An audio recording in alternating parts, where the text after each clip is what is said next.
conservationists say there's been a rise in the number of whales, dolphins and porpoises living in the English Channel. Yeah, for decades, experts warned that many species were scarce because of overfishing, but now they say the numbers are finally recovering. And our reporter Hannah Rowe has been out and about on a ferry trying to spot some. What do you reckon? She's going to see some?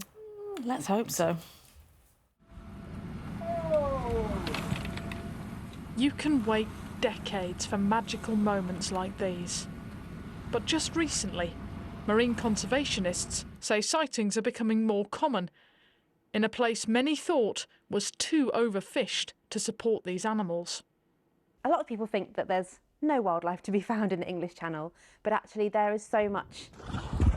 We're so lucky to see a really wide variety of porpoises, dolphins and whales in the English Channel, which is just phenomenal, and you can see them yourselves from any of the ferries crossing this rich part of water.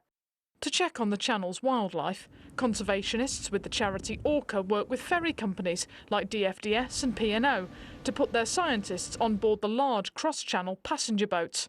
They've been taking these sailings back and to for decades, but recently they've seen a remarkable change in these waters.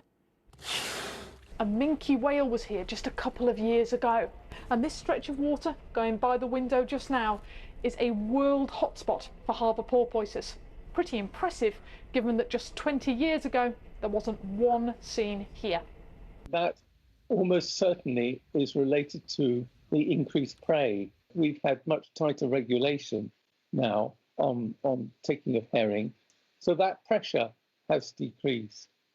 The downside of all that has posed a threat to the animals because it's resulted in entanglement and drowning in fishing gear. The actual population cannot sustain that level. Key to protecting these animals is understanding them, carefully monitoring their behaviour patterns so that regulations can be put in place to keep them safe.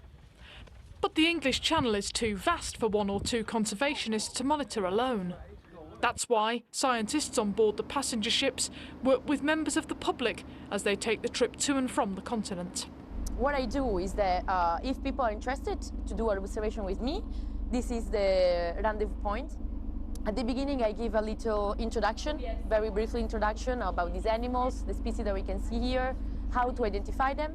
So after I have explained all of this, I give to them a few binoculars so people can use it and have it a try. Of course, there's never a guarantee you'll see anything, but if it gives you any encouragement, just as we were packing up to leave. There's some dolphins. Yeah, dolphins, yeah. Yes, yes. Good job. It's hoped that continued monitoring can keep these animals safe and make sure they can stay in the English Channel for generations to come. Hannah Rowe, BBC News. It's always the way, isn't it? Yes. Just as you're about to tack the camera away, up they pop. Thank goodness Well they done, didn't. Hannah. Yeah. Yeah, exactly. It's time to get the news, the travel and weather where you are.